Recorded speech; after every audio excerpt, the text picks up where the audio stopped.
Hello, everyone, and welcome to another thrilling episode of the Days Grimm. My name is Brian Michael Day. My name is Thomas Grimm, who's joining us today in our shoebox. Today in the studio, I hope I don't fuck up this last name because it's the name of their organization that's got me fucked up. So if I say this wrong, forgive me forever. Joining us in the studio today is Daniel and Megan Hipp. That is correct. Correct? Okay. I'm Daniel. It's Megan. Thank you for clarifying. I didn't want to address her as Daniel. That could have been really confusing for the audience. It really can be. It's a new age in America. How are you guys? You guys doing good, man?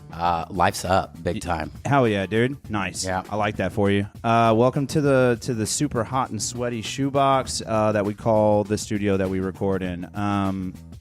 Yeah. Have you guys seen any of the episodes before?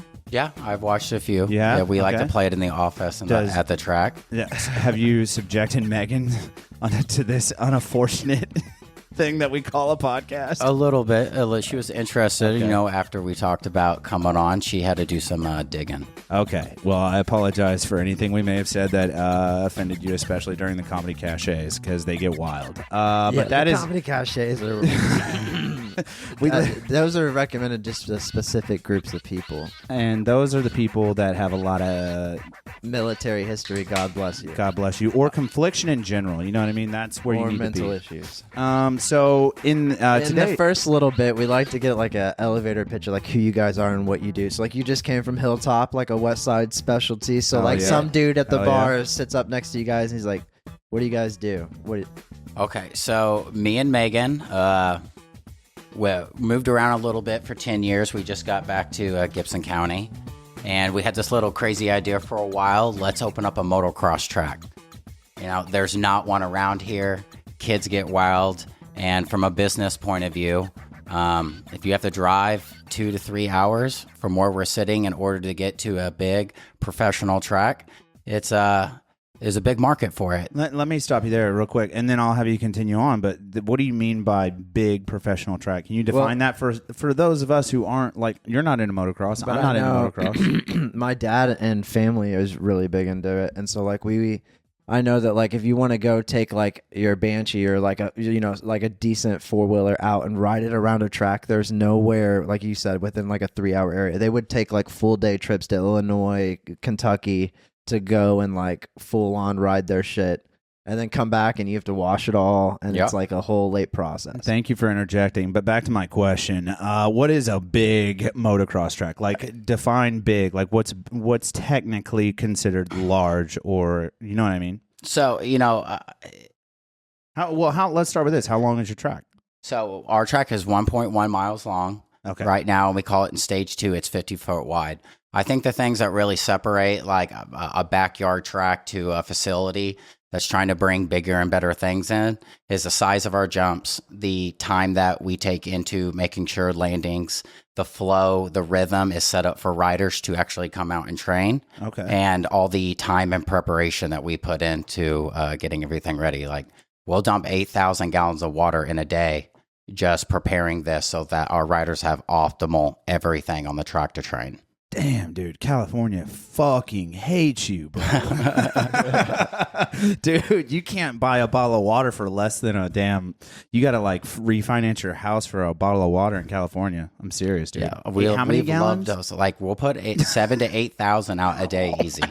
So you guys are located out there in Gibson County. Yeah, so the very corner between North Posey, the Red Wagon, and Gibson Southern is pretty much where we say. Okay, sick, dude, sick. And this is a relatively new thing, you guys, because you said you guys were moving around and then you decided to do this. Yep. How long has this been going? So we haven't been open. We're 11 months as of this month. Oh, you guys And- are still like babies. You'll Yeah. probably be like 1 year old by the time this airs. So Yeah, it'll be a few weeks before we'll talk dates after, but yeah, it'll be about 12 months. So that's Congrats. crazy, dude. yeah, Seriously. it's growing in the right direction big time. We're getting really, really good backings from everyone. Well, because I remember yeah, like dude.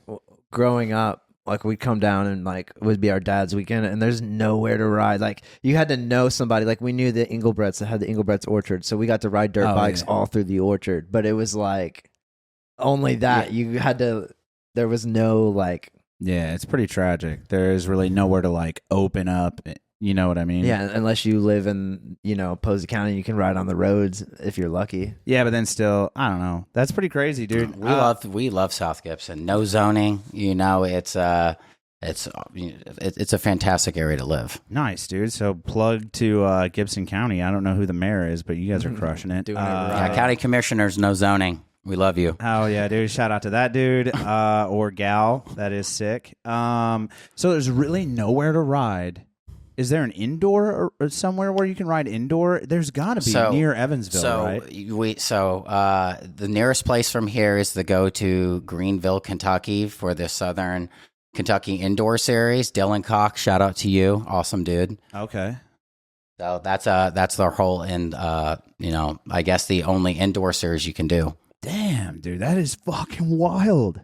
Yeah. Greenville, Kentucky is the nearest. Yeah, For- and there's for like an indoor. outdoor one in Illinois, right? Yeah, so you have Echo Valley in Kentucky. Who else do we have? If you go northern, anyone, because, shout out to Indiana Tracks, you got 812 Ministry. Oh, yeah. Timber Ridge up near, I think, Salisbury, Indianapolis is another one. That's what we've been hearing good things about. Dude, okay. Sick, man.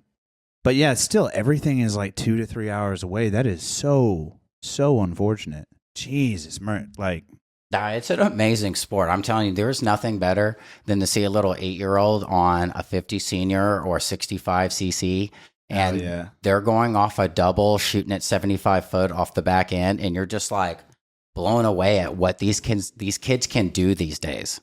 So, dude, it's crazy to see these kids that grow up in sports like BMX and stuff, and they have them on the bikes with no wheels, and they just literally put them on top of the mound. They got some knee pads, and these kids can barely walk, and they're like, "All right, here you go, down the later, bro." Right?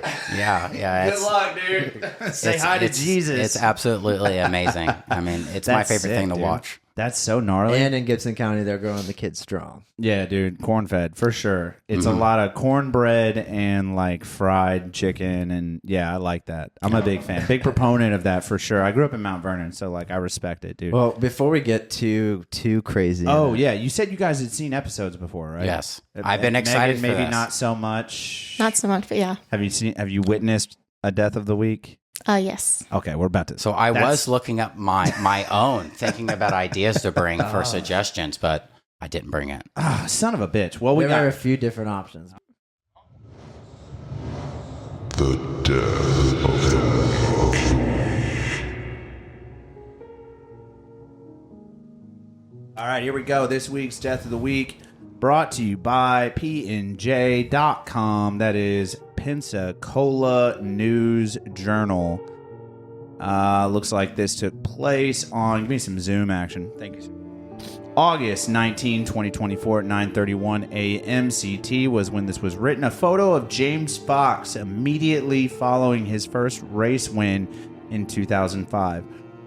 Fox died August 10, 2024 at Southern Raceway in Milton when a medical emergency involving his heart led to a crash. Now, I just want to stop you right here and say that when I picked this article originally, I thought that this guy won a race won his first race at 60 and had a heart attack.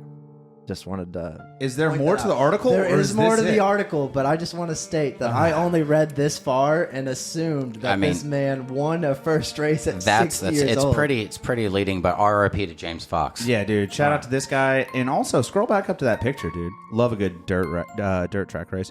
Healthy looking gentleman is what I would say if it's the guy on the right. Actually, both of them, cholesterol probably pretty high for both of them. Here we go. James Fox races alongside his son, Dakota Fox. It's the exact same sentence. I'm so confused. This is not good. Fox died August 10, 2024 at Southern Raceway in Milton when a medical emergency involving his heart. Yeah, this is exactly the same. Okay, onward. Here we go. Moving on down. Dakota left. Now we're just talking about It's the family same. members. It's the exact same line. All right, over dude. again. This is officially the worst death of the week you've ever selected, Tom. All right, I have another one in the backup. All right, let's keep that. I don't think that reporter did her research. Let's keep that music rolling because we're not quitting yet, folks. We're gonna shotgun from the hip, pull up. You go to the actual website. Click on the source. Where the fuck? There you go. No. There you go. On the right, dirt track legend. Here we go. All right, shotgun from the hip. We're going to make it happen. Here we go. Death of the week bonus number 2 if you're listening this week. This is per flowracing.com. Dirt track legend Scott Bloomquist killed in plane crash. Jesus. Oh, my what's up with This planes was the one I lately? was going to pick. Well, I heard all the guys at, what place was that? Boeing? Was it Boeing that the guy said that? Don't bring that up. Okay. Jesus Christ. We'll get into that in a minute. All right. I like conspiracies. We can go down a rabbit hole for that. Hopefully their planes are staying put together. Okay, dirt track legend Scott Bloomquist was killed in a plane crash near his home in Mooresburg, Tennessee on Friday morning. Local authorities confirmed that Bloomquist was, quote, involved in a small aircraft crash, end quote. Bloomquist was 60 years old. The news confirmed by Missouri racer and close Bloomquist friend Reed Millard, a funeral director who announced the tragedy in a Facebook post after receiving a call from Bloomquist's mother, Georgie. That's a strange name for an older woman, but also according to Millard's post, the crash occurred around 7:15 a.m. Eastern Standard Time near Bloomquist. Early flyer. Yeah, he's getting that early flight, dude. The local fire department and law enforcement were still on the scene several hours later. Bloomquist, a dirt late model Hall of Famer, will go down as one of the greatest dirt late model drivers of all time, with a resume that is nearly unmatched. A winner of over 600 races, etc., etc., etc. Does it say anything about the plane and what actually happened? I want to know. He flew it into a barn. Jesus fucking Christ! Are you? Should have stayed in his lane for sports, I guess. Where's it at? Where does it say? I'm trying to find where it said it, but that's what the Go back. article said. Go back. Go back to your Google search. Right here. Here we go. And I will quote Google's AI, and it says here, authorities are investigating the cause of the crash. Bloomquist was the sole occupant of the aircraft and was pronounced dead at the scene, according to the Hawkins. Where does it say he flew into a barn? Dude, I could have sworn it said he flew into a barn. Well, okay. Ex-nay the barn, but still, Bloomquist? I don't know. Bloomquist. Shout out to you, brother. You gotta love having a resume like that, over 600 plus wins. Yeah, right here. Aircraft when it crashed into a barn. Oh yeah, nice, dude. Yeah, he was the sole person on the plane piloting a single engine Piper J3 aircraft, which I'll have you Google that in a minute because I'm curious what it looks like. When it crashed into a barn, Federal Aviation Administration and National Transportation Safety Board are investigating the crash. Let's take a peek at this. Dude. Rough. I gotta know it. Oh, it's like a stunt plane, dude. Yo, that is sick. This is like the ending of Grumpier Old Men when they fly the plane into the barn. Yeah. Oh God, that's so. Or not Grumpy Old Men. Secondhand Line. Oh, That's a great movie. Secondhand Line is That's such a great a movie. good film, dude. Such a good. I love how we're belittling Bloomquist by relating him to a fucking stupid movie. All right, that's this week's Death of the Week. Gold. That's this week's Death of the Week, brought to you by a couple of different sources. Both will be in the description of this episode. Take a peek at the links and read for yourself. Yeah, what do you guys think about that Death of the Week? Anything? That's rough. Are you thinking about getting into aviation maybe anytime soon? No. Okay, I'll good. stay in my wheelhouse of expertise. Wellhouse Nights. Megan, are you thinking about flying anytime soon? Getting your pilot's license? Nope. Not even considering it. Nope. Okay. So let's rewind a little bit Hell here. yeah. Did you guys both grow up around Southern Indiana? Yeah. So we lived about 5 minutes from each other. Never met until high school, but I'm native to Warrenton or Hopstadt, and she grew up on a farm right down the road from me. Yeah. Really? So you both went to the same high school? Yeah. Yeah. So you met in high school. Would you meet around freshman year? My freshman year, his sophomore year. Yeah, my sophomore year. Gotcha. So You grew up on a farm, Megan. Would you Kind do of. ride four-wheelers and stuff? I've been around Yes. like engines, I would assume. Yeah. I mean, before Motors. living in the cornfields out there, before you get your license, that's how all we would meet up on back roads. You know, I remember when 69 was being built. we used to go out there and jump our 4-wheelers during the weekends for, construction, and they're gone. And then the DNR and state police couldn't catch us. So Right. So let's Damn, think. hold on a second. Do we need to bleep that out? Is that incriminating? That shit happens all the time. fuck 'em, dude. it's just speaking on how bad the area needed something like that, right? They need cops on dirt bikes. I swear, dude. No, so like let's go with like your first memory of like something with a motor that you're like driving. Oh shit, yeah, dude. Like mine was a 3-wheeler. Barbie cars don't count either.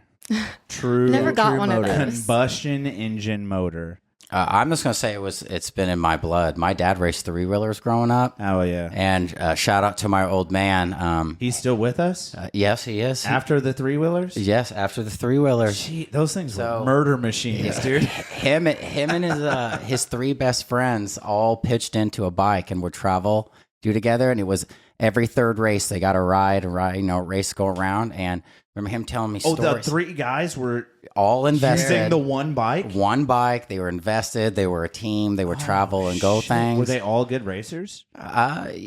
No, the guy in the I middle. guess so. fucks Yeah, up the guy in the middle sucked, and they were just like, "Oh, Donnie, why don't you sit this week out, bro?" I will neither confirm or deny if my dad watches this that there's some shit talking behind closed doors. I bet there probably fucking is, dude. But So he used when- to tell me stories about getting. We'd send off their suspension, when racing wasn't that big yet, and they would get notes back from the mechanic saying, "Whatever you're doing, stop, Quit. Fucking quit it. stop doing it." This clutch is black. It is No, it was that roasted. suspension.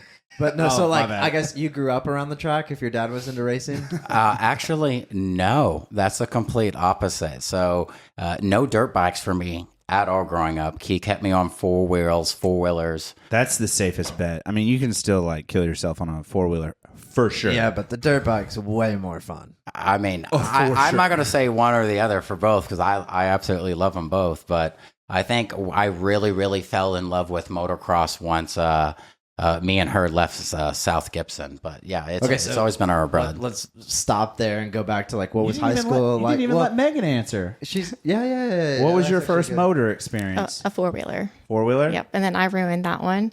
Oh, nice, dude. How'd Yeah. you ruin it? Did you just like bog it down in some water? No, my dad. Throw it in a lake. My dad used to like take me and my sister about. Oops, sorry. No, you're okay. Around our house like really fast, and there was like a seat on the back that me and my sister would share, and I was like kind of falling out of it, so I was like, oh, let me stand up and sit back, and I flew off the front, and my dad almost ran me over, and he was like, yep, nope, no more. Sheltered. So you didn't kill the 4-wheeler, but No. actually the 4-wheeler almost killed you. Yep. You could have been a death of the week. Yep. You know that?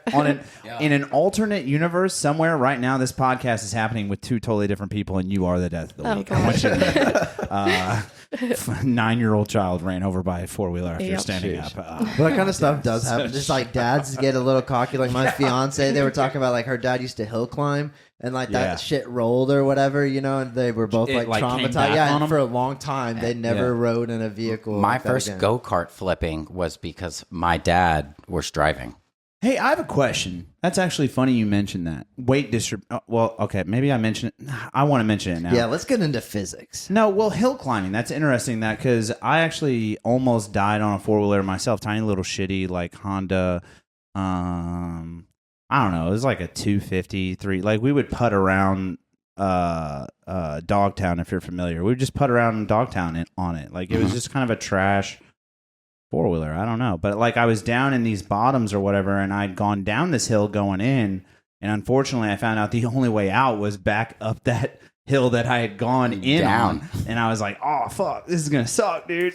So like I get up on that hill to go, and I make it about halfway, and then the front end starts coming up. So I literally jumped off, dismounted, and like was holding this 4-wheeler up, like slowly backing down the hill. Should have hit it faster. Is that the key? You just got to hit it faster. I mean, that's always the joke, right? Hit it faster. Well, what's it like with weight distribution, like going up a hill? Like, what's the key? How do you climb a hill slowly on a 4-wheeler? Can you? I mean, yeah, At an angle? no, but you hit it hard, and you keep your weight forward on it because the moment you sit back, like It's coming back on you. now you got double play going on there. So Yeah. you lean forward and hammer it. But shout out to the quads and the I guess, woods racers. They know those people are nuts. Yeah. They really are. I got a couple buddies that do I forget the leagues and stuff.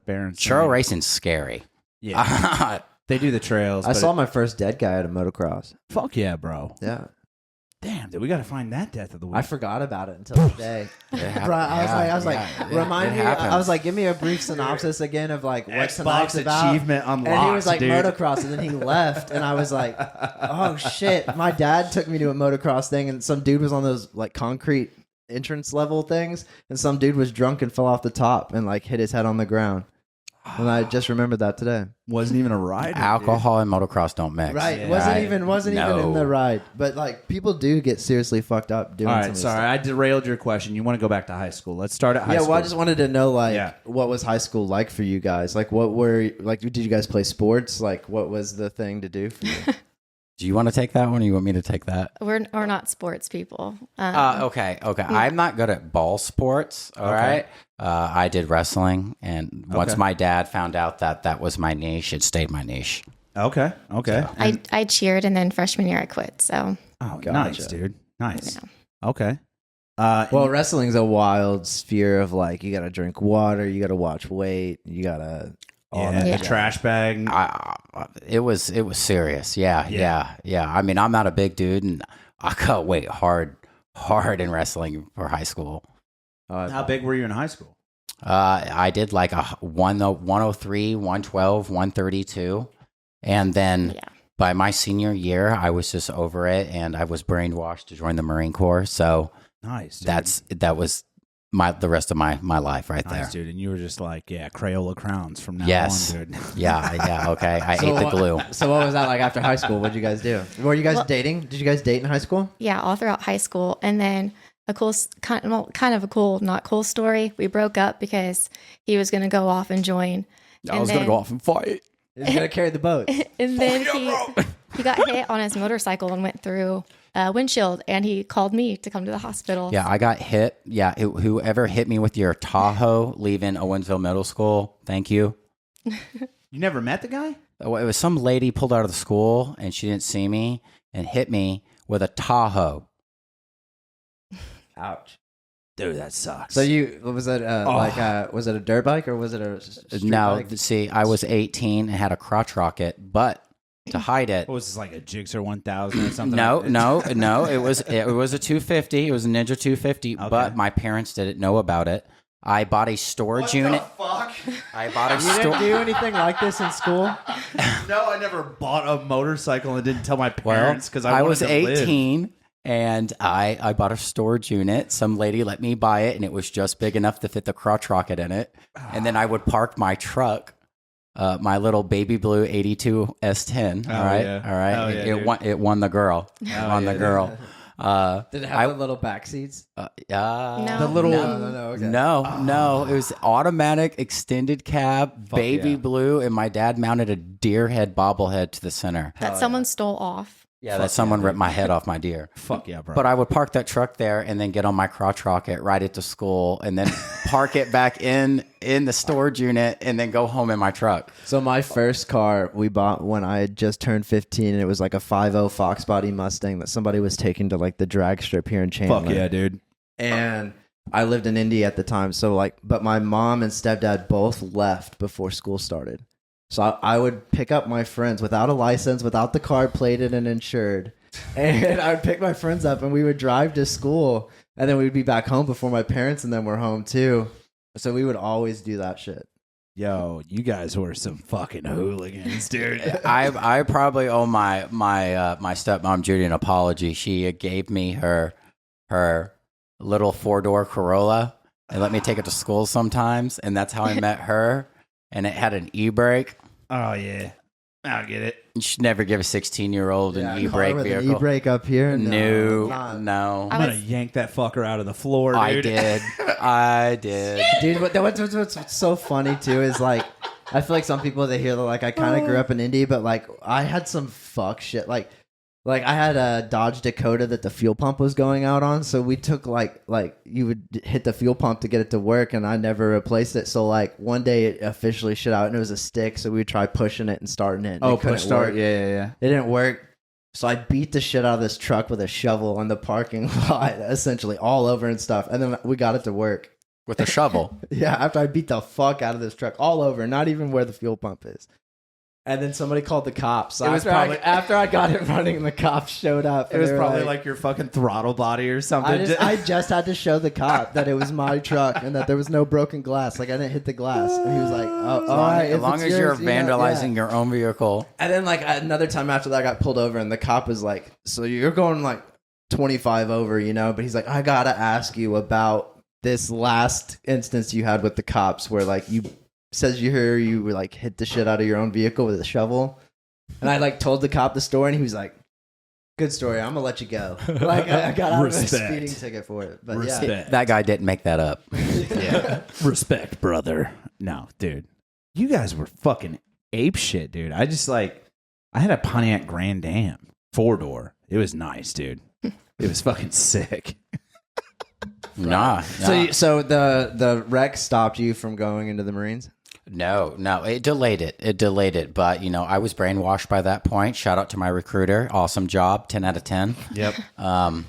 But we left and did that for 10 years. So we can't just say we left and did that for 10 years. We got to talk about this little process. Wait, Okay. hold on. Do you mean Marines for 10 years? Yeah. Jesus Christ, dude. Hold on. Yeah. How old are you? I turned 31 this year. Dude, I would have put you at like 23. God, I look like shit. Jesus Christ. So let Brian's ex-military. He was a infantry guy. Yeah. 03. So I wanted to see like what's the difference in boot camp between the two. It all sucks, dude. It all but sucks. like the Marines, you have to like drown yourself. You have to, No. do the swimming bullshit? I will say that I definitely think our boot camp is significantly harder. Don't be like that. No, Don't be like that. No, especially till today's date. But I will say I would never do it again. Don't be like that. You could do it again. I don't. I know I could do it again. I wouldn't want to. Did anybody die in your boot camp? No. Somebody died during his. Nice. Yeah. That means your class is probably better than mine. It just means he's soft. That's all it is. So during boot camp, But Megan, you weren't allowed to be like around because he's gone, right? So you're just at home on the farm? Yeah, I was home Accurate.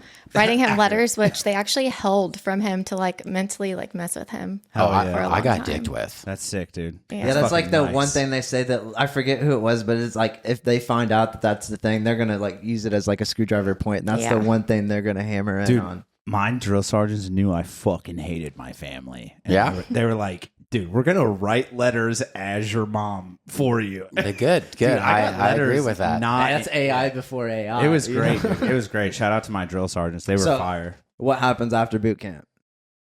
So I did everything that a boot should do in the infantry. Nailed it on the head. Do they send you to Japan immediately? No. I hear that's like a common thing with Marines of like we our don't- generation. Yeah, we don't go very many places, but no, I got sent to the best unit that there is in the Marine Corps, 17 Suicide Charlie. Oh, yeah. A lot of suicides there. Is that what's going on? No, that's, I think the that's Heroes the of Guadalcanal, man. John Bassalone, Okay. Chesty Puller. Okay. All right. So where do they locate you? So we, then I went to infantry school. So I went to North Carolina for a little bit. Did you follow at this point in time? So no, I actually flew out to there, and that's where we got married in a courthouse. Oh, yeah. No one knew. Yeah, except I his mom. graduated infantry school, and they said dismissed. I went to the courthouse and got married Gotcha. at 18. his mom. I don't awesome. Your parents do not didn't know? recommend it. Mm-mm, they had an idea, but no, didn't know. Yo, how mad was Pops? He was like, I knew it was gonna happen. Nice. I mean, you guys are high school sweethearts at this point. You've gone through a life. But Changing listen, experience. okay, that's boot mistake number one. yeah, you don't do that. You do not get married at 18 Brian to knows. your high school sweetheart right out of boot camp. Yeah, terrible idea, dude. You guys gotta. There's a lot of failed stories. Yeah. Okay. Yeah, that's a dark road to go down. well, it holds true that you guys are here today. You beat the statistics. Oh, of we whatever. did. We For did. sure. Yeah. And I'm sure there's been rough patches along the way, and we'll, maybe cover a little bit of advice for people, But like after North Carolina, what's next?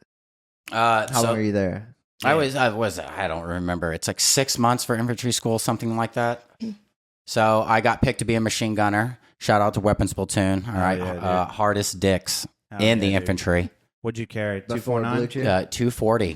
240? Yeah, oh, 240. So you're part of a squad. You had like a ammo man. You had a ammo, tripod. the whole section. Yeah, the Yeah, 249, we trained on it, but it was being I was a 249 guy. it was being processed out at that God bless point. you. What were they going to? Oh yeah, God bless you. I Mark heard that 48? were Were they going to the Mark 48 no. then? Yes, that's what they Yeah. have now. Their basically accuracy, or was it they want, instead of accuracy by volume, they want accuracy by like precision or something. Yeah, so whatever the motto was. When they swapped over the 249 to a 308, became a much more lethal death dealing piece of machinery. We had those in Afghanistan when I went over there. We had a Mark 48 gunner, and he was trained as a whatever the other 204. Right? No, that's not wrong. God, what's the big gun? Jesus Christ, why am I blanking out? The 50? No, the one you just said. The Mark 19? The grenade launch shooter? No, the big gun. You just said it. 50 cal. Not the 249, but the 240. Yeah, 240. It's a medium machine gun. Yeah, no, it's a fucking heavy bitch is what it is. But anyways, yeah, so That's my baby. our 240 gunners that were trained pre-Afghanistan, they got approved on or trained on Mark 48s, and then they got Mark 48s instead. It was fucking Just give every infantry marine a 240 will win. yeah, dude. The 240 is a fucking bad bitch, dude. Yes. That warm up though, Death by volume, man. dude, love it. So now that you guys are chubbed up, what Yeah. happens after North Dude. Carolina? I'm fucking So 3/4. We go to the infantry base, all right? The infantry base in the DoD, 29 Palms, California. Oh yeah. And it looks like the Middle East. Well, you're getting to go like from like small town. Mommy Gibson and County, daddy middle take care of you. There's a Everyone gas goes to the same station. church. Not even a Dollar General, dog. They No. just got a Dollar General in the last 5 years. Yeah. It was just one gas station in the middle of town and like a very shitty grocery store about the size of your upstairs. And a couple of gypsies selling whatever they had. And we ship. Yeah, we go all so you the get way to go the to other. the East Coast and see how trash Jersey basically is, And then the West you get Coast. to go. Then we're in the West Coast, yeah, and that's where we spend the next 4 years rocking and rolling. Hell yeah, dude. So what are you doing while he's doing military? I worked at Subway, and then I Oh, worked yeah. at You the were a sandwich artist. yeah. Hell and, yeah, dude. and then the place to work was Domino's.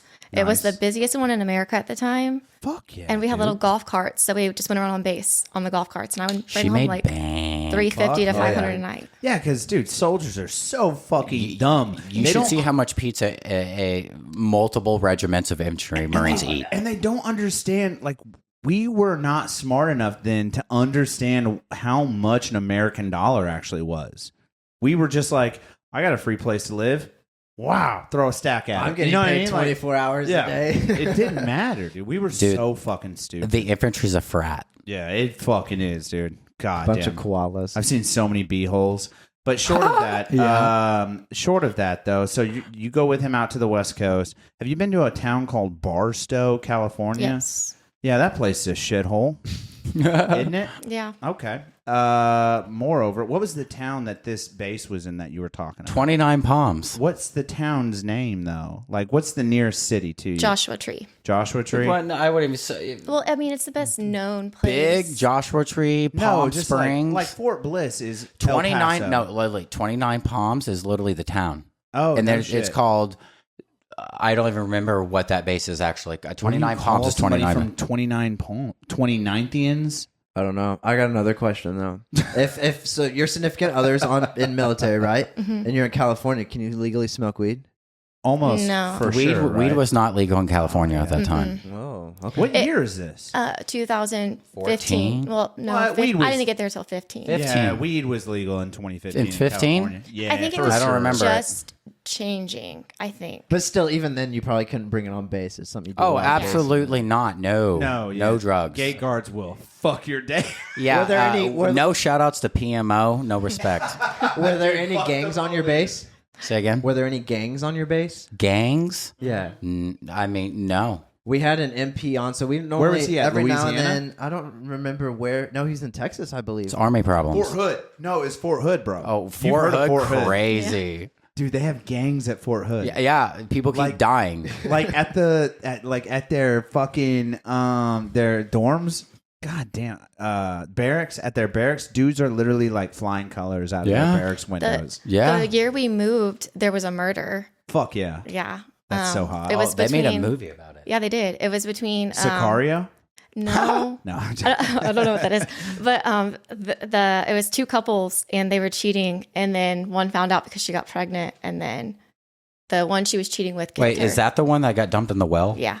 You know, you can get away with that in Texas. It's called a crime of Your buddy passion. didn't. Yeah. No, he killed a baby. Different story. All right, moving forward. So you spent how much time in California? 4 years. 4 years. 4 years. What happens after So that? this is like 6 years into your military experience, right? You got like the first year is like basic, and then the next year's in California. Yeah, So it's this is just 6 months. 6 months, easy math is kind of how it lines up. So yeah, we did 4 years there. I did 2 pumps, and then I decided that What's a pump?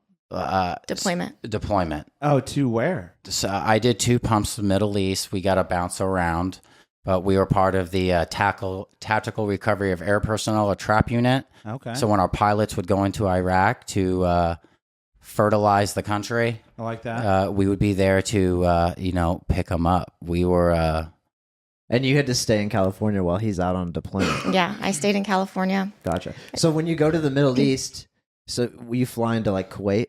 Yeah, that's where we would fly out of. So from there, between it, we had guys in Syria, Iraq. A few guys, I think, were in one of the final FOBs for Afghanistan. Hell yeah. So, but second one, I was driving around Jordan, so it was pretty cool. Dude, I fucking know a Jordanian from nobody. Like, I'll meet a I've met so many Jordanian soldiers in Afghanistan. Like, I can pick them out from like 50 yards away. Like, if I hear a Jordanian speak English, I immediately know that they're Jordanian. Yeah, Wadi was the dude. It is so fucking weird. Jordanians, dude, they're fucking dope. I have a funny story about Kuwait. I'll make it as fast as I can. I'm getting deployed in 2011 to Afghanistan. I go there, and then Christmas rolls around, Christmas of 11 going into 12. And somehow I got luckily pulled for my leave, 2-week leave out of country during Christmas. So I was like, all right, dope. So the 16th, they flew me out of the COP. And then the 17th, I landed at Bagram. And then the 17th, 18th-ish, I make it to like Kuwait. And I'm at Kuwait. And again, I'm from a COP in the middle of fucking nowhere, Afghanistan. So I'm not used to all these fucking douchebags with all their fucking amenities and shit. So I'm like out on the quote town, just walking around this giant city of a base in Kuwait. And I was like, dude, fucking, they got a coffee shop. And I go get a coffee. Me and my buddies are hanging, and There was a Burger King on it. Bro, they have all kinds of shit. But I'm like at this coffee shop. My buddy's like, dude, I heard there's a bar down the way. Like, quote, bar. But like, it's just a pool hall, basically. But they're doing karaoke tonight. We should go down there. I was like, all right, yeah, I'll check it out. So we go down there. December 19th, December 20th. My flights are getting delayed the whole time, whatever. And I remember we are in the karaoke place. I'm singing karaoke in this like pool hall place. And my buddy, who happened to be from here, Casey Bass, from Mount Vernon, Indiana, we were tight all the way through high school, like literally best buds. He was deployed in Iraq at the time.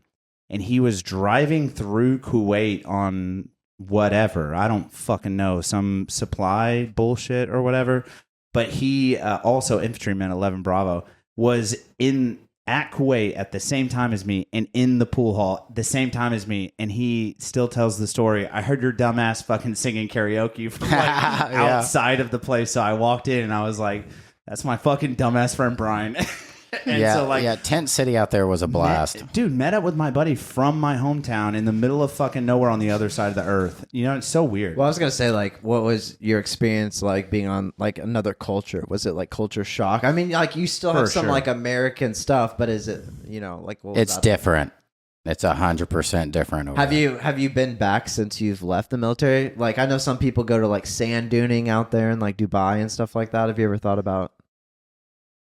I don't think I'll go back. Really? I don't think I'll go back. Yeah, I don't think I'll go back. Gotcha. Dude, I heard Dubai is fucking dope though. Yeah, we gotta fly into it, and then we were in Bahrain to get in the Choctaw County.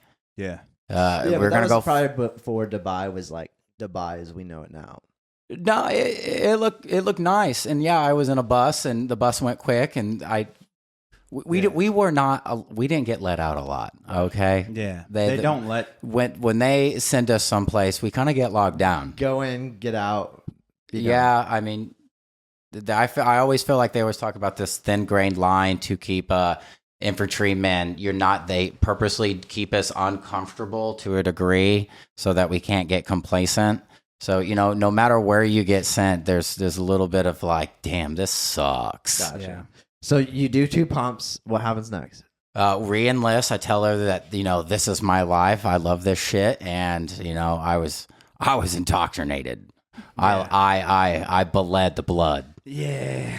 So, but I wanted to go do someplace happier or better than the desert, because like 29 Palms is, you go to the Middle East and you come back, it still looks like the Middle East, and then you go to there and you come back and it still looks like It's a fucking bummer, dude. it's a culture shock, and it stays in it for a while, especially if you live out there for as long as you do.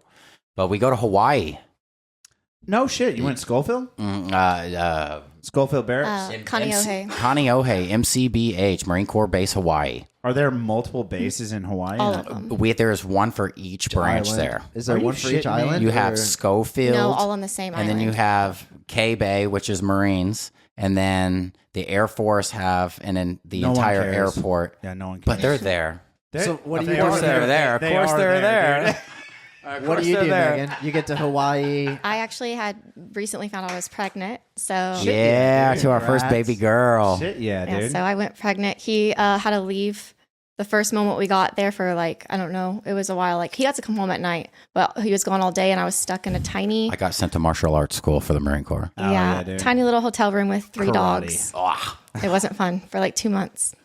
Dude, I feel like, what's a gallon of milk cost in Hawaii? I don't know, but I $8. just It's think- gotta be I like just- $10, I dude. just think of a bunch of Samoan people delivering a baby and some like hula ukulele in the background. Dude, if you give birth in Hawaii, they have to give it a Samoan tattoo. or like a lei, As like they an immediately initiation. give the baby a So, lei. Yeah, no, literally. But a midwife I had crocheted it and then put it on her. Yeah. Before first touch, the baby gets a lei. God, that's so fucking sick, dude. Hawaiians are fucking dope. And even though they are Americans, they really are their own country, dude. They're just fucking sick, dude. Their culture is absolutely amazing. Well, I wanna guess go like then, so so like fucking bad. bittersweet. So like, does your family come in for the baby? Just my dad and sister. Because you're living in a small place. too. Grandma, grandpas came in. They flew in. Gotcha. Nice. So that's like nice that they get to come, and that's like a nice vacation. Probably like maybe once in a lifetime for some Gibson County grandparents. And we got a experience. really, really nice house. Whoever the lady was that was running military housing when we showed up, I think she gave me a house I wasn't allowed to have because it was big. Nice, dude. Nice. That's a fucking win, dude. How many bedrooms do we have? 4? Yeah, we had 4. 4 bedrooms. They were like, shit another baby out 3 right now. bath, and I Do was it. like, "There's 3 of us." Well, like And I'm an E4. And she's like, "And a 2-car garage." Yeah. I was like, "Okay." What's crazy to me though is like Hawaii, like in America, if you were from Indiana and you hadn't traveled overseas or anything like that, Yeah. you would think Hawaii is like right off the coast of California. No, it is not. It's And halfway it's to really- It's in the middle of nowhere. Right. in the fucking ocean. nowhere. But I wonder if that's like Nowhere. where the martial artsness comes from, is like because it's closer to Japan, like maybe a shorter It's- flight. I don't think it's quite halfway. I think it's closer to America than it is Japan. I think midway is quite literally the middle between America. So, and but Japan. like, doing, I wouldn't want to fight people in Hawaii. I'm So- just going to go say I think Hawaii is one of the states per capita with the most martial arts fighters. wow. yeah, they're So, like but like doing 2 sick. pumps and then getting into like martial arts is that like a almost like a therapeutic outlet, almost like coping from being like from combat to like I think it was sweet.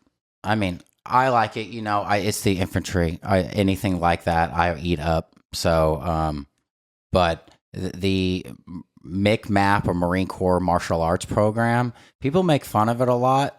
and for the most part, yeah, it's kind of a joke. But for the guys that get really, really into it, that train and train and train, like the course was a hell of a time. It was fun. Like we got waterboarded in the ocean. Fuck yeah, that's so hot, dude. Not waterboarding if it's piss. So what do you do after that? Like, what's next? You guys have your first kid. What happens after? I came home, so we lived separately for a good 3 years. So I thought it was going to be a little bit of a break going from a unit that was doing the rotation to the Middle East to a unit that, at that point I put in my time. I put in my 2 pumps. I did them. I wanted to go to a unit that maybe was going to give me a little more home time. And it was the complete opposite of that. Hell yeah. So the moment we got to that, another recruiter false situation.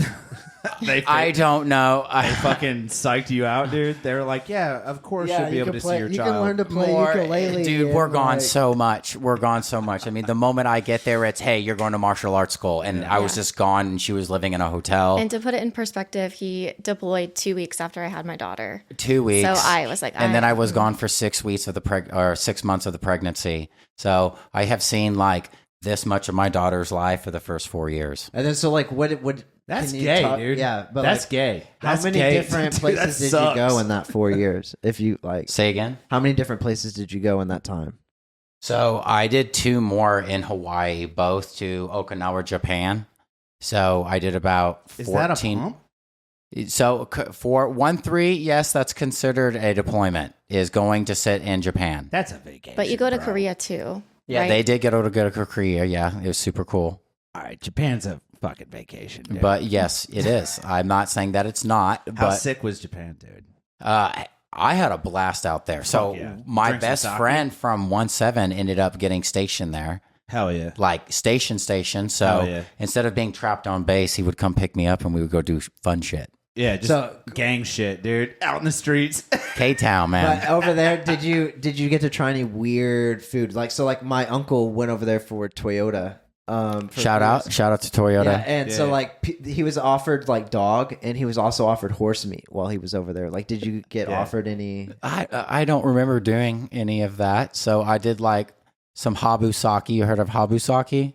No. So the habu snake is indigenous to Okinawa, this is Japan. the rattlesnake sake. Yeah, it's and they drowned a poisonous snake in sake, and so when it drowns, it releases some of its venom inside of it. Fuck yeah. And it gives you a kick in the morning. And they keep the snake in there. So when you're pouring it, it's in there. Yeah, There's a real snake in the bottle. And the worm It's the ordeal. worm. Hold on, stand by.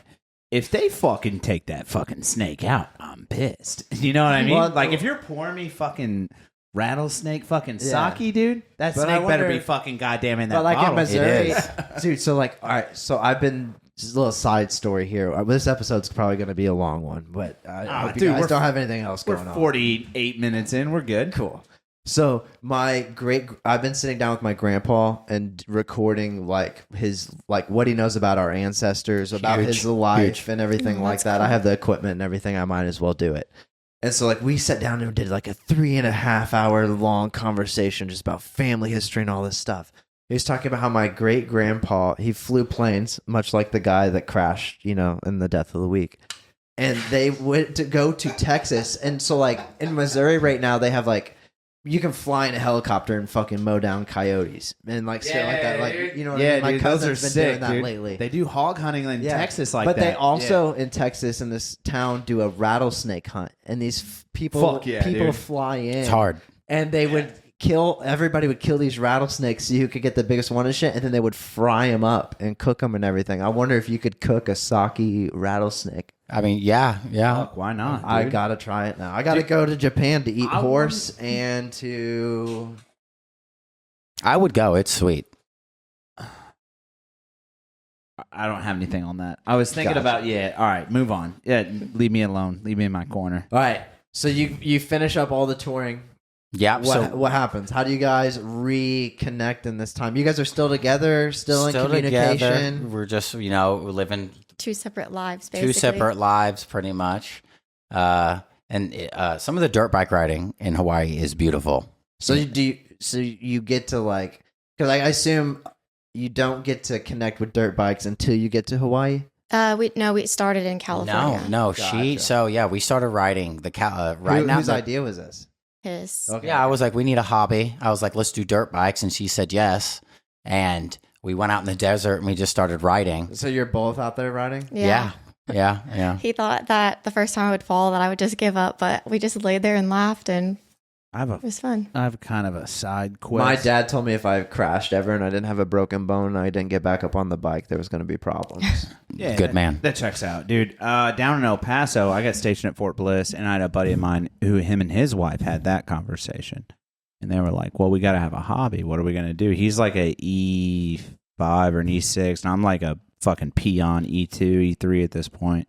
But he was talking to his wife. He was like, "Yeah, we got to get a hobby. What are we going to do?" He was asking us about it at work. And then like weeks go by and we don't hear anything. He winds up renting a fucking horse. Nice. Yeah, dude. He just fucking horseback riding. Yeah, he just his wife was on Pinterest. or they bought a horse. I don't remember how it worked, how it shook out, but like they were renting a stall at this place. My buddy, he takes me out there. He was like, "Yeah, this is what I've been talking about. We're doing the fucking horse thing." He's from like New York. doing the horse Yeah, thing. he's like from New York. He has no idea. Dude, renting a Yeah. horse is like Bro. probably the dumbest thing ever, dog. You're paying to take care of this horse, but then you also have to go shovel the stalls and feed it. You're doing everything. You might as well own the fucking He takes horse. me and a bunch of the fucking turds, a bunch of the E3s and E4s out to this fucking stall that he's renting. He was like, "Yeah, Here's my Clydesdale." He was like, "Yeah, we go horseback riding now." And we all like rent a horse and we go out there. And like as soon as we got to the place, I was like, "This is gay as shit." Like his horse that he bought or rents or what the fuck ever has a lease on. I don't know how it works. But this horse has got a dick like dangling down in the dirt. I was like, "Bro, this is gay. This is gay as fuck, dude. I'm not getting on that fucking horse, dude. I'm not getting on that horse." But he loved it, man. So like, you got to have a hobby. So how do you guys kudos come to back? you guys. He just comes home. Yeah, we said that, okay, 4 is enough. And I wasn't getting out of the infantry. And like 10 years in the military, like you can retire, right? No, 20. No, it's 20. Gotcha. You got to sell your soul even more. DOJ, get you, bruh.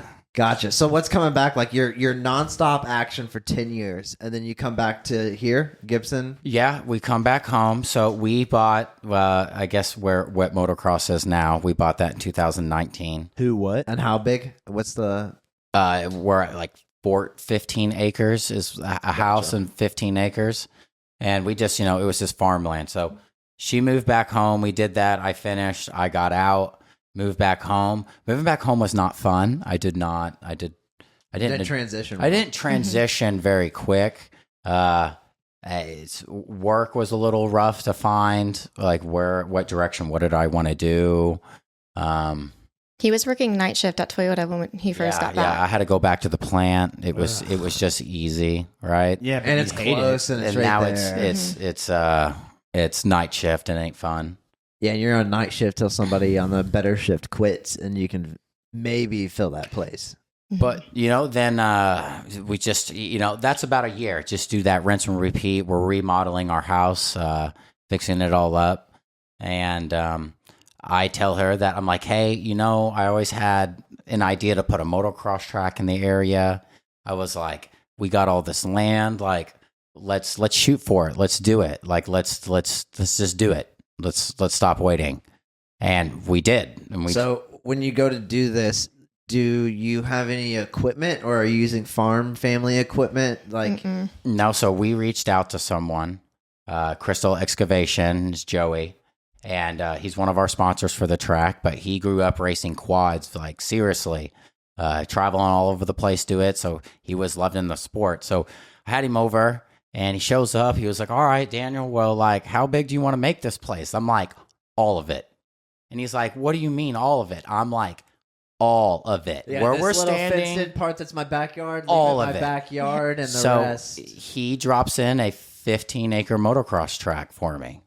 Hold on. It's not all one track. It's multiple little tracks. That's one track. Wow. Okay. All right. Hold on. Slow down. You don't just hire a dude with a fucking excavator and a backhoe. I did. But you don't like tell him like, yeah, see all this? Like, the fucking Lion King, like all of the land in the shadow of the fucking, and then just put a motor. Like there's planning that goes into yeah, it. but like, if you think about it, like you guys Stop have interjecting. you guys have ridden on a few tracks, but that guy grew up like think about Berenson and Dakota, and Yeah. you were like, hey, I want to build a track here. This guy's raced on thousands of tracks, and he's like, oh, this is my dream track. This guy's probably like that meme of conspiracy theories. He's got that in his head of just like All right. best tracks he's ever settle driven down. on. So who It's planned? not that far of a stretch. who- Is all I'm I saying. know, but let me ask the man. Jesus, So who plans the actual routing of the bends and the turns? And the So jumps? we How went does out that work? there. I got on Google and got on a piece of paper and sketched ideas and whatever, and took ideas that I saw from the West Coast, East Coast, and Hawaii, and how I liked those other tracks that I ridden, how the flow worked and everything, and me and Joey just talked about it, and I was like, this is the image I have for this area and how the face is going to go up, and I'm like, is it realistic for like longevity and geometries of angles? Like, do you think it will have a good flow? And he's the master of dirt, the subject matter expert in what he does. He's an excavator, he's an operator. He sways me or pushes me in the right direction of what he thinks would be good, or yes, like I agree, I don't agree.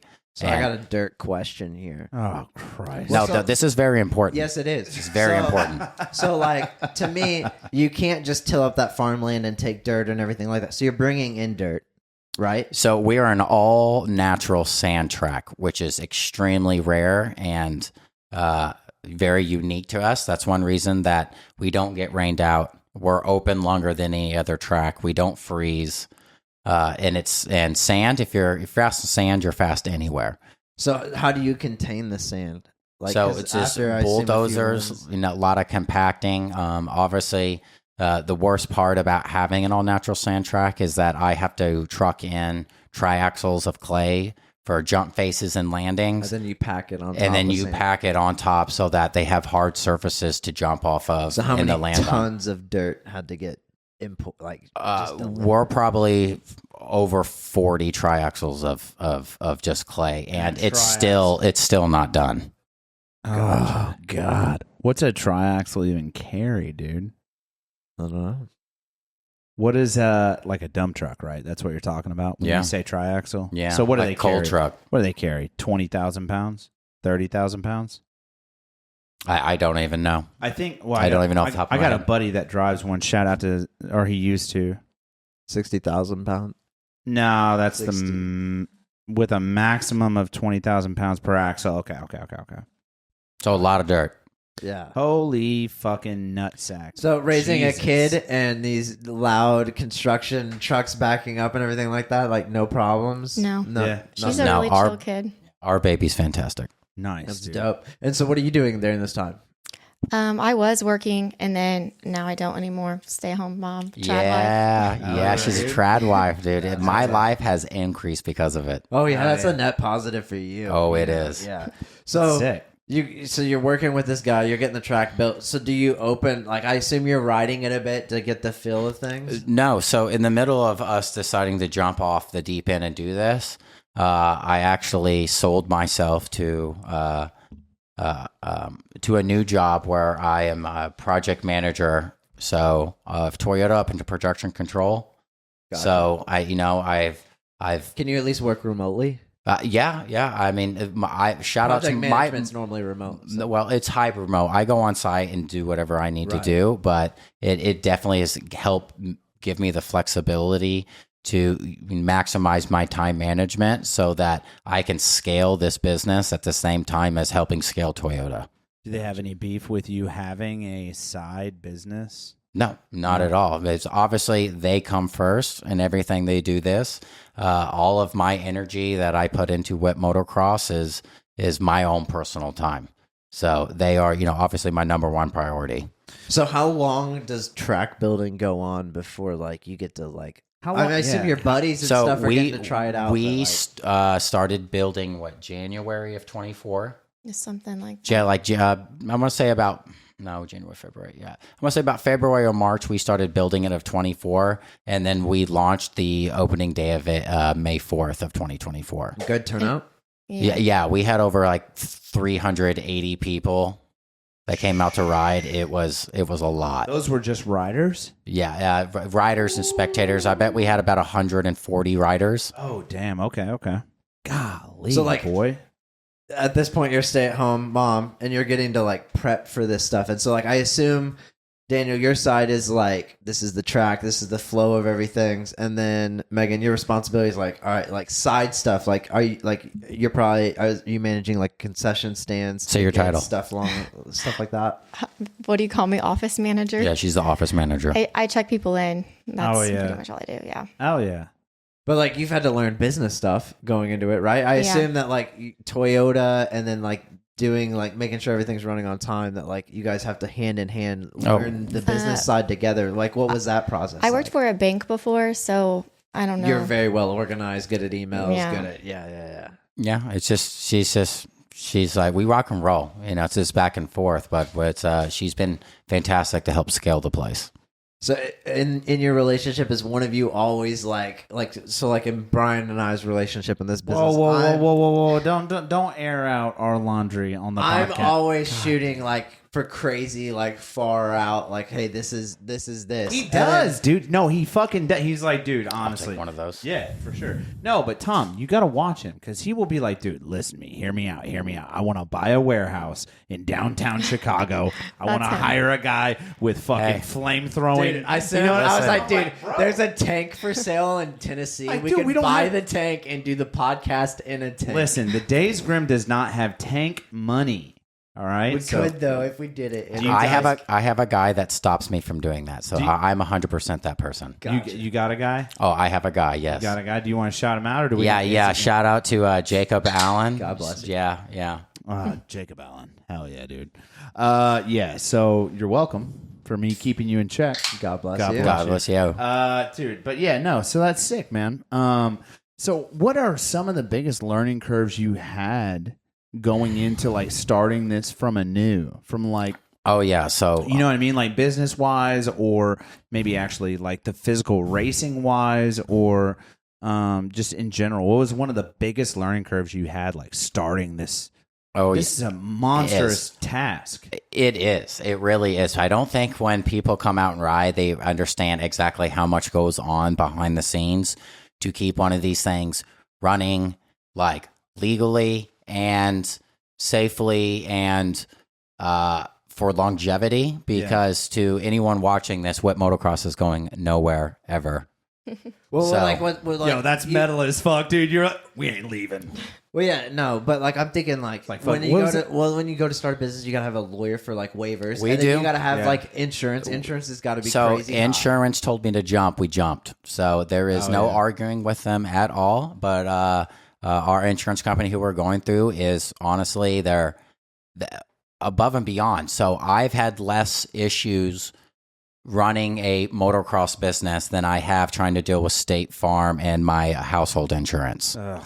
It's crazy because like my uncle did BMX, and then like my dad and them did like fair H racing, all that crap, and like, dude, people get hurt all the time. Yeah. And, like it's always scary right when it happens, but then like, Dude, it's weird when you turn the lights on, like with anything, not just with racing, but like anything competitive. As soon as you like turn the lights on, if there's even one spectator, there's something about the people on the field or like on the bikes or whatever that are like something clicks in your head and you're like, gladiator season. I'm willing to die today. You know what I mean? And they're just like, I'm gonna win. You know what I mean? It's just if you have that competitive drive in you, it's like as soon as the lights Crab come barrel. on, yeah, as soon as the lights come on and the crowd's there, you're like, dude, it doesn't matter.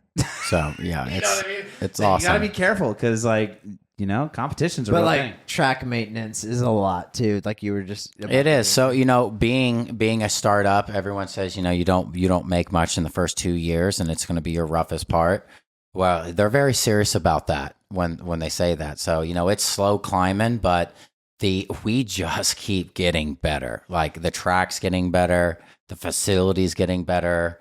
We have this new huge 5-foot fence that it's going to wrap the whole property Hell pit yeah. area. Oh yeah, And it has been a task. I love a good fence, dude. So like what's your hours? Like if I took my dirt bike out there You come out there, we're open 9 a.m. to 5. And every day?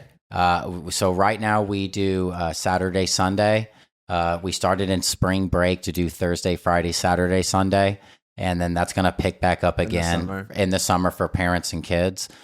We keep telling everyone we want to be open more, longer, and everything. Like, we are going to become the Hoosier track for motocross. What's the deterrent there from staying open more days and longer?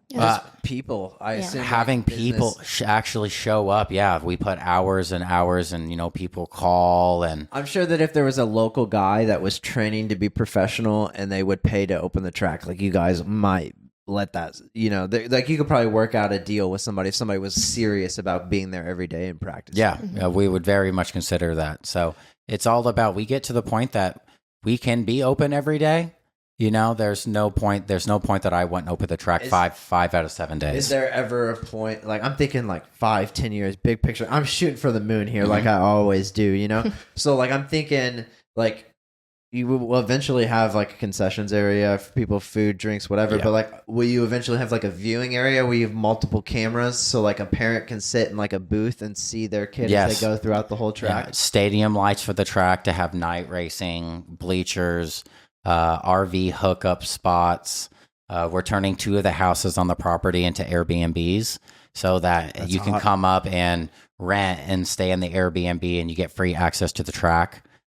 Prep and all that. Dude. Rent and ride. Hell yeah. So, we do allow food trucks to come too. We have one food truck that comes quite often. So who is it? I gotta know. TT Sandwiches. I don't know TT Sandwiches. She is on the up and coming. Shout out to TT Tiff, bro. Hold on, because she's you're putting me in. She's next level. Yeah, you call. Yeah, no, you're putting me in contact with Tiff. She's next level. Yeah, Tiff. Maybe we shoot a pod in a food truck, dude. If I shoot a pod in a food truck on a motocross track in Gibson County, I'm gonna lose my mind. We can make that happen. I'm blacking out. We can set up on the tabletop. Someone's driving me home. So we're talking about these, like, future expansions or things that you offer now currently. What about, like, let's say I have, like, a 4-year-old who, like, doesn't even know how to ride.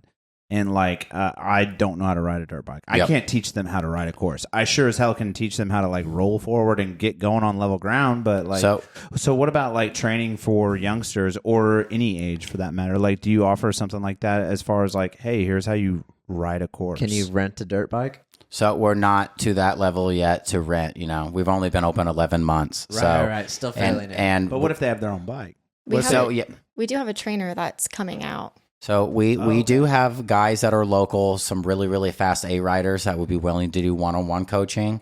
But we were linked up with Kingdom MX out of Chattanooga, Tennessee. He's a guy that drives around and does training year-round, full-time, very into it.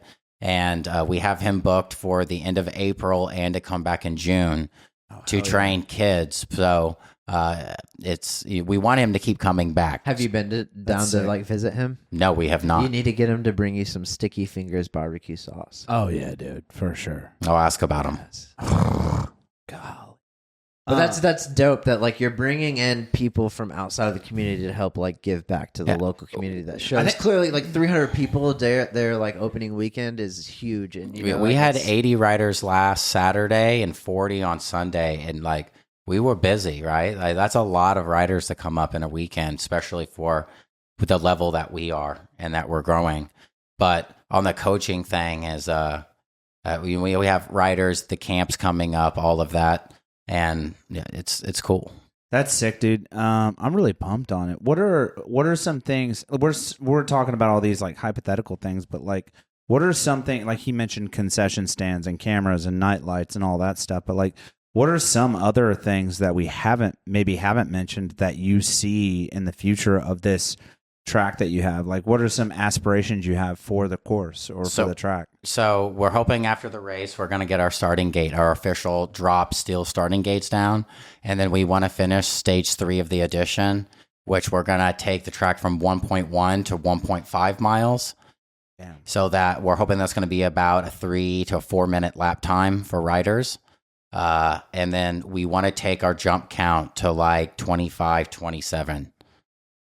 Jump count meaning how many guys can ride on? Is how many individual ramps or jumps that there are on a single jump track. Count. I'm a fucking dude. Well, I was thinking too, like you can eventually like add a repair shop, fueling station, and like all the like major upkeep things. Yeah, that, like, we want to somebody be a on the track would one-stop need. shop. So we've been talking to Newton Oil out of Lafayette, Indiana, Okay. and they sell Dragon race fuel.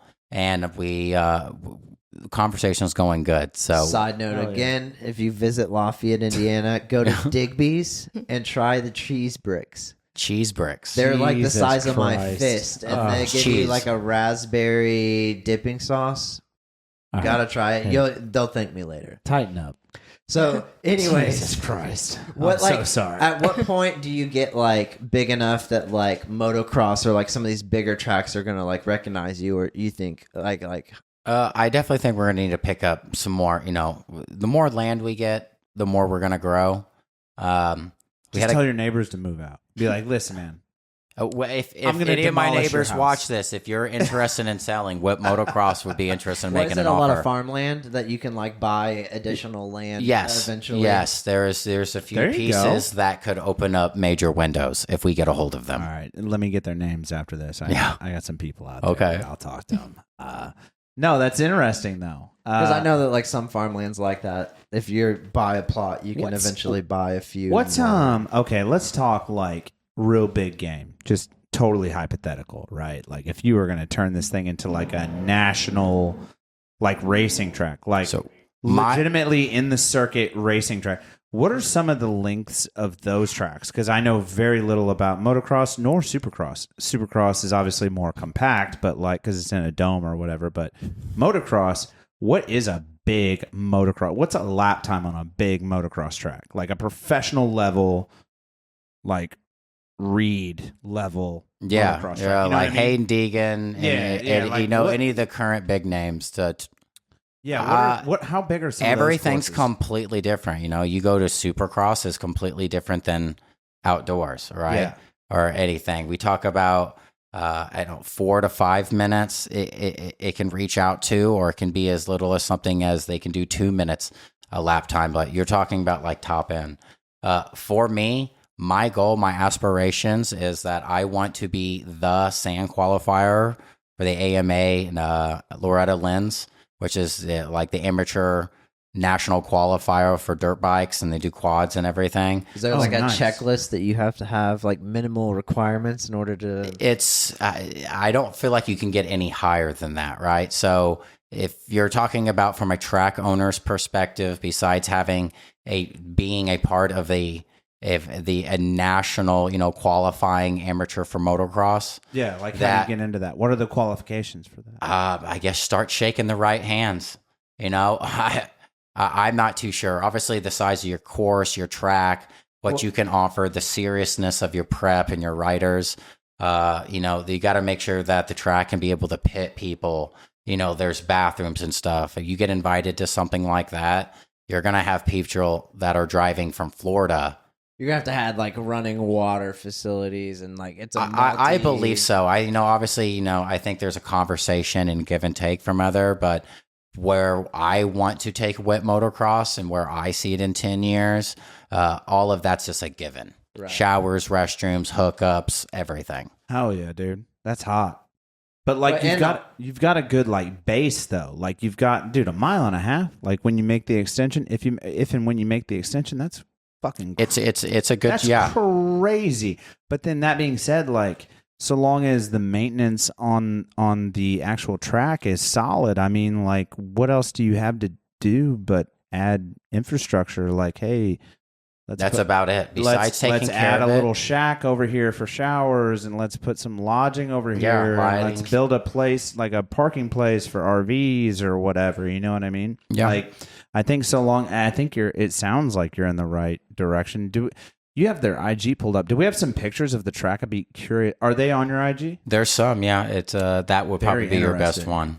One is nice, dude. And this is all sand. Yeah, this is a natural sand track. And is that what most people are? Oh, and you do quads. Absolutely. I did not We will realize never that. not allow quads. Oh, I was under the impression this was only dirt bikes. No okay, way. okay. No. And how get wide is your track again? You 50 said foot wide. 50 foot? Yeah, dude, you got some killer shots here. Do you got Do you guys have a photographer that you work with, or is this just all phone shots? Do you know? Just phone shots. I'm too scared to ask for that on Facebook or something. Oh, Because dude, you came to the right place. Man. I will get loaded with Any of our friends that are listening or watching, dude, if you're a photographer, That's what I was gonna say too. Is like as you grow, like you're gonna own like the social media sphere and like the local area, like that's only gonna expand. Like you're bringing this guy in from Chattanooga, like people are gonna come put it on their social media. Mm-hmm. You're gonna get some more people that take it like super serious and put a GoPro on their helmet. We got to get you a photographer, brother. Jesus, yeah, dude, I like that. I get a like solid fucking stills out of that place, dude. Mid jump, that's a sick shot though. This is nice. That's Logan Boone. Nice, dude. Maybe next time when that guy comes out to have kids out, let me know that date and I'll try to be there. Oh yeah, that's the most pedophile thing you've ever said. I'm joking. As I twirl my mustache. Just kidding. Yeah, you fucking creep. Jesus. No, man, I'm really pumped on this, dude. And so we've talked about aspirations. We've talked about maintenance. We've talked about like what are some of the biggest like learning curves that you guys had to do going into this? You're wrapping up on 1 year. What has been some of like the biggest things you've had to learn? I guess trying to get too much done in a window and having tools or the equipment to do the job, not having everything that we needed to do to fully prep the track to the level that we wanted to do it when we started and fully opened. Like there was a lot of nights I was out there and I was trying to fix stuff with a shovel and a rake. You know, trying to prep out there because equipment can get expensive. And I'm in the middle of remodeling my house. I open a motocross track. So, no, I get it, dude. Yeah, I get it. Yeah. You're like, spend money here, spend money there. Yeah. Yeah, dude. So it's having the right tools at the right time and kind of like knowing what it is you can take on all at once. Yeah. What about Megan? You've been quiet. What's one of the biggest learning curves for you as being part of this? Learning stuff about dirt bikes, I guess. Pure chaos. You didn't know anything about dirt bikes going into this? No, I still kind of just go with the flow, I guess. Okay. Mm-hmm. Can you ride a dirt bike? Yeah, I haven't in a minute though because he took it apart. My bike is cursed. Is it a 250? No, it's a 150. 150. Okay. She's got a CRF 150R. Okay. It's a lot of fun. Nice, dude. So you got a 150, but you haven't ridden in a while? Nope. Okay. It's been wrecked a lot, not by me. Anybody else that gets I like on how it. she's like quick to blame. She's like, yeah, it's trash. It's been wrecked a lot. It wasn't my fault. Nope. Anyone that gets on it gets hurt. So. Oh, nice. Have you been hurt on this thing before, this 150? No. Okay, well, No. good for you, dude. Good No. look, man. Good look. Well, let's get that thing back up and running, dude. I know. It's on the stand. I need to finish it. I don't know, man. I'm pretty good, dude. Well, so like as we normally gear up to wrap the show, we tend to ask this one question. It's the only question that we really have pre-scripted. This is a bad question too because they're so young. Yeah, but it's like in the business. But I like. Has there ever been a moment in this journey where you wanted to throw in the towel? Never. Never. Okay. I'm telling you, Not even for a second. I get more and more and more hungry as we grow. So what keeps you guys going? What keeps you fuel on the fire? What is the end all basically? When we talk to like, well, no. Just let them answer this, and I got a what keeps you going? What keeps you going? Wanting to be successful. Okay. What about you, Daniel? So through all the hours and everything that you put into the day, when you see the kids go out there and they're having a blast, hitting things, jumping, and the dads are having a good time, that's what sells me every single day. Is the people that come in and they're like, "This place is awesome. We're so glad this is here." You're in their family memories for like generations. Yes. So that's what feeds me. Is I guess that's what I like. So, side note, relationship. What keeps you guys strong, and like, what advice would you give to those out there in relationships? Yeah, be each other's best friend. Yeah. I guess the biggest one for us, especially with distance, is never stop dating. You know, it's a piece of paper. If you get married, it means nothing. It doesn't change the dynamics of your marriage. Like you guys are going on a date night after this. Yeah, we're going on the town, and it's always do that. Always do that. Gotcha. So like you said, always like improving and being a better, like, are there people that you guys like look up to? Like, are you watching Jordan Peterson? Like, what are you guys doing in that sphere to like improve constantly? Ooh, self-improvement. Do you do that? Do you like think about things? Are you reading stuff to like, Absolutely. oh, I'm a piece of shit because Jordan Peterson said I am. You know what I mean? Like, do you work on stuff like that? Yeah, we absolutely do. You want to take this one? Like what? What do you mean? Megan said, oh, no, dude, you're good. So I don't know. So, we listen to, or I like to read a lot of, I guess, business inspirational books and stuff like that. And I guess one of them is, that in a business, you should be an expert at 5% of something and then find everybody else to fill the other gap, the other 95. Yeah. So it's about being a master in your wheelhouse. I have a really, really good team around me that I have specifically picked people to be in those roles for that. And This is the perfect and we've time been- as we've we been- wrap up. We love last minute shout outs. Oh, dude, this is good timing. This Okay. is really good timing. Yeah, so like shout out, speaking of your team that you've hand selected. yeah, so one of our big quotes for Whipp Motocross is "Dream by one, built by four." So my best friends in the Marine Corps and my best friend from my hometown here is all involved with it. So I guess a shout out to Brett, Jacob, and Justin. Nice, yeah. dude. Fuck yes, dude. And then, you know what? Speaking of people that make drink, I was like talking about like teams and like, do you take? Are you open to the idea of like investments or investors or? Yeah, I will Is that obviously. a conversation that you've had before? Like people that like, hey man, give me 2%. Yeah, there was conversations for that, but I don't think there's a point that Are you closed off to that, or are you open to it? it would have to be something significant that would drastically change the direction of Whipp Motocross. And then that being said, while we're talking about shout outs, is that a goddamn lawnmower? Jesus fucking. Yeah, that's one of our most popular. Oh my God. That poor bastard died that day. Okay, so Jesus, you better have this goddamn screen recording going. I like how you hesitated. Are you sure? Yeah. All right. Fuck. But like, so it would have to be something that it's back to investors. It would have to be something that significantly impacts the track that you would be willing to compromise on. Like, hey, you can have 12% if you give X amount or whatever.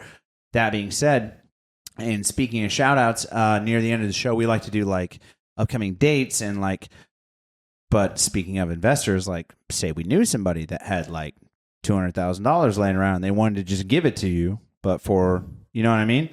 How do people contact you? What is the best way to contact? My personal cell phone's attached to this track everywhere. So you call that number, you're gonna get me. You're gonna mess with no one else but me. Nice, dude. 2 a.m. You're just like what's up? Yeah. Hello. Yeah, I do. No, but that's awesome, dude. And all the links will be in the description. Yeah, for sure, dude. We'll put your socials in there, and then any other way we can get a hold of you in the description. Upcoming events. You guys have anything coming up that you want to definitely plug? And this will come out like May, Middle of May. Yeah, we'll say mid-May, May 10th. I guess the biggest one after that would be we have cops and robbers coming up with the Indiana State Police in June. Oh, I like that. Where they're gonna come out and you're gonna get a run from the cops on the track in your dirt bike or quad. I like that. And we're dude. taking all the money and giving it to the local schools as charity. What are they getting chased down in? So all the What do the cops have? The officers are bringing their own personal bikes and quads. So we're gonna kind of do it like GTA, that if you're gonna start out and do a lap, and if you don't get passed by the cop, you go to 2 stars, and then 3, then 4 and 5. Nice. And we have cool plans to do like wire traps and add extra officers, and it's gonna be fun. That is sick. And what's the date on that? June 14th. June 14th. And how do people sign up? I guess they like. Whippmotocross.com. Fuck yeah, dude. That's that sounds hot. I might have to go to that. That's what I'm saying, dude. I swear. Anything else coming up that we would definitely want to plug? No, for the year, yeah. Well, the race will be done by then, so hopefully it's gonna be a big hit. I'm very excited, dude. I'm very excited that you have brought motocross to the tri-state area, to this local area. So all my Evansville riders, get out here in Gibson County and check this shit out.